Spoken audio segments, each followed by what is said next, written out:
So some of you might notice that almost every time we have a sharing or something on stage, Ma Bodhana has something to share. Actually, she was ready to give the space to somebody new this time.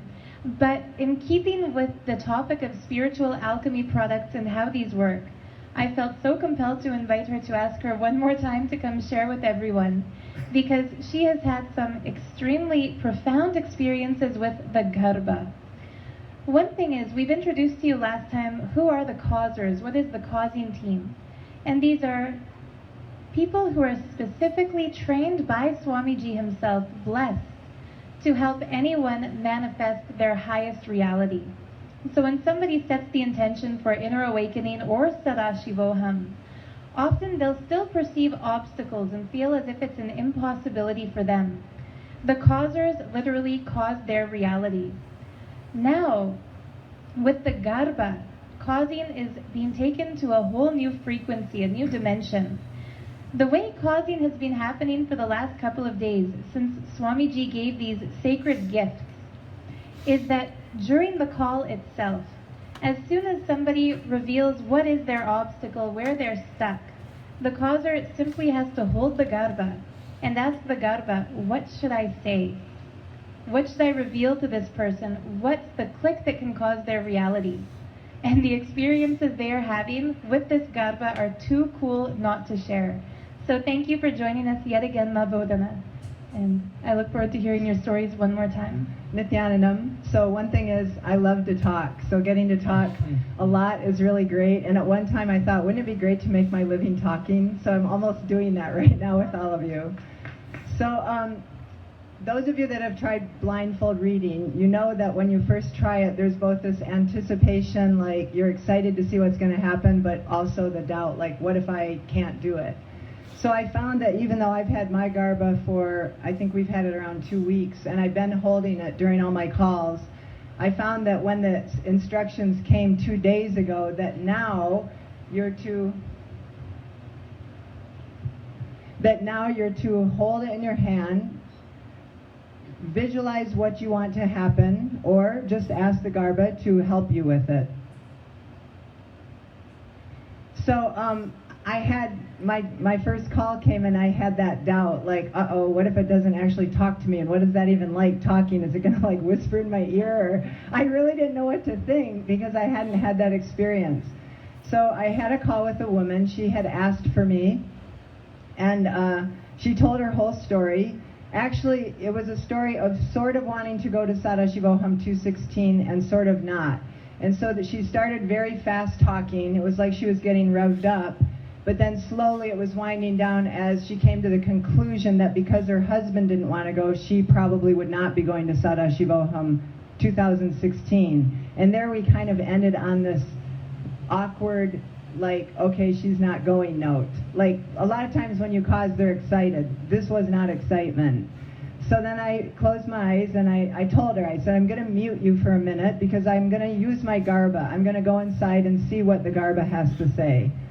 So I muted her and I closed my eyes, and immediately I got a flash of it's a Catholic basilica in Cary, Ohio. It's in the middle of nowhere. In fact, the fact that there's a basilica in Ohio at all is strange. So I had a flash of this and I immediately doubted, and I thought, this is so much like my third eye work. I thought, oh my God, this is Swamiji, this is Sadashiva, this is Hinduism, this is everything that the basilica in Cary, Ohio is not. So this can't be right. So I sort of tried to erase my brain or whatever. So I got quiet again and I held again and again. I said, show me what I need to tell this person. And again, there was even bigger. This basilica, I saw the inside.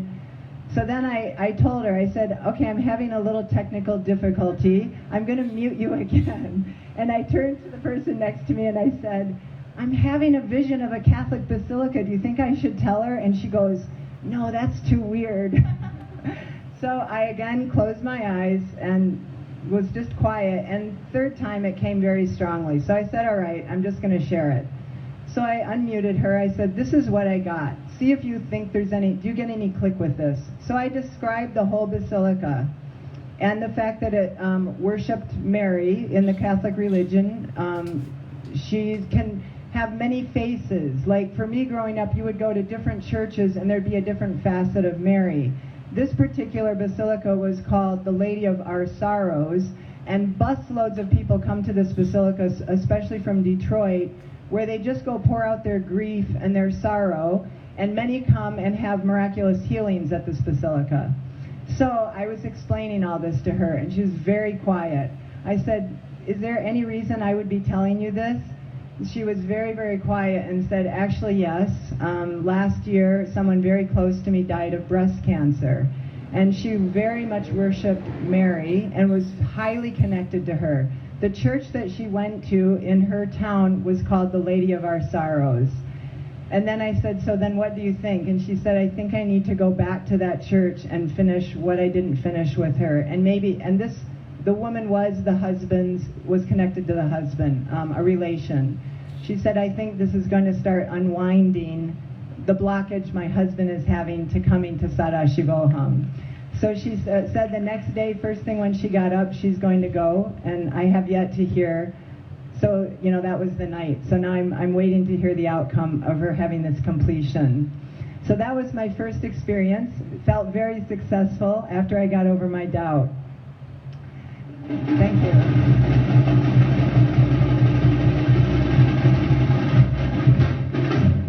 Okay, the next caller came on, and she told me her story, and right away I saw gold lettering, and I thought, "Oh my God, I've seen the Akashic reading." I was so excited. I was sort of jumping like this, and I closed my eyes, and then it was kind of gone. So I again said, "All right, show me what I need to see." And there it was again, gold letters. And I was so excited I couldn't pay attention to see what it said.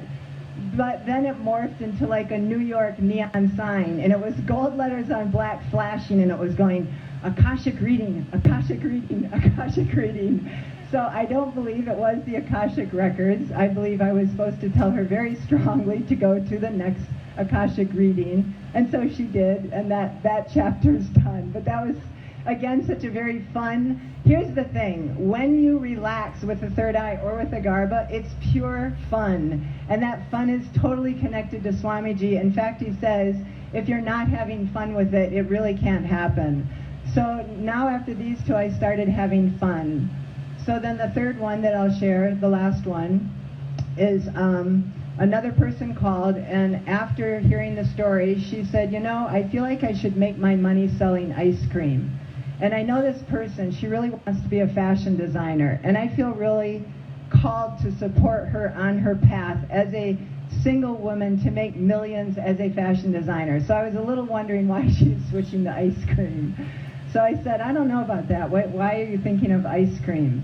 And she said, "Oh my God, where I live now, it doesn't matter what you sell or do. If it's connected with ice cream, everybody buys it." She's in Texas right now. She said, "If you want to buy and sell hats, do it with ice cream. If you're selling jewelry, do it with ice cream." She says it looks like it's the miracle selling point. And just then, this time I didn't have a picture. I had a strong voice, and I believe, for me, it sounded exactly like Swamiji's voice. It said, whatever your...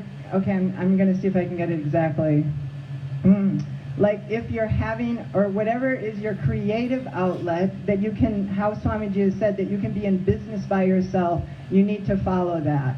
And then because it was coming in a different way for me, I was kind of like, oh, I have to get this, what if I didn't get it right? But then it was just repeated exactly, just word for word. So as each word was happening in my head, I just said it out loud on the phone to her. And then she was so happy because she felt like it was a blessing to go ahead and pursue the fashion design ice cream in Texas. So those are 3 of my first stories using a Garba for causing. Oh no, can I tell one more? Okay, I forgot, the most important one was last night, very late, 4 o'clock in the morning. So this woman knows she's going to Sadashivoham. She only met Swamiji 1 week ago.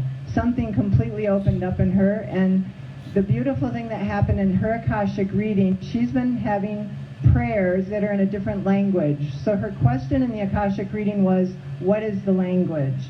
The Balasan was looking up as they were invoking Kalabarava, and then she turned to her and she said, it's Swamiji speaking Sanskrit to you. And the minute she said that, this woman had a very large emotional reaction. She said she's been hearing this for years. She said it was as if all this was bottled up in her, and when she heard it was Swamiji speaking Sanskrit, everything opened up and came out. So I was working with her. She's definitely going, but she has no money. So last night we were talking, and I wasn't having anything. This wasn't really talking to me. I wasn't having any ideas. So I was just sitting there. I said again, let me just be quiet for a minute. And then the thought was, like we've done with lots of causers, let's make a list of possible money opportunities. But the difference was that the Garba told me to entangle with her. Now, we haven't technically done it. We've done it with the Balasans. So I said, all right, so what I'm going to do is entangle my third eye with you. So whatever I'm hearing from the Garba, you're also going to be hearing and picking up. So the first thing I did quietly is I said, she's going to have an FC now. She's going to be fully caused now. She's going to know the source of the money. It's going to be happening now. So I had that thought. Then we went through, I said, well, each say a name, any name that comes up, because usually we try to think logically who it is. This time I said any name. So I had the name Mark, she had some other name, then I had the name Sue, then she had some really weird name that started with O, and I said, that sounds like a made-up name. She goes, no, it's just a weird name. So then we both sat there, and I said, so are you getting anything? And she said, no, nothing. I said, well, let's think about Mark first. Like, go back. Anything you can think of any marks in your life. So that took a few minutes, and she finally said, no, there's nothing about Mark. So then the second name, which was something like ODME. I don't even know where that came from. And then she goes, oh my God, I know who this is. It's a woman in my town. She's a philanthropist. She's very wealthy, and I know her. She goes, I'm going to call her tomorrow. And immediately I was thinking, this is supposed to be now. But I didn't say anything. She goes, I'm going to call her tomorrow. I'm going to tell her exactly what I want and what I'm doing. And she also said right then, does this organization have any charitable arm? Or, so I immediately told her about the Sarvanya Pita. Okay, then she goes, oh, stop everything. I'm getting a message. Swamiji coming in. He says I have to do it now. Okay, I guess I have to call her right now. So that all happened. She wrote an email. She called her. I haven't heard yet the outcome. I have to always wait till the next day after we get up. But I'm sure something's going to happen. She downloaded the Sarvanya Pita book. She's going to take the whole thing over to her and explain the whole situation. So it's just such an exciting thing that's causing, and some of us are doing it together as a team. That makes it even more exciting and more powerful. So thank you for listening. Use your Garba. It'll really talk to you or show you.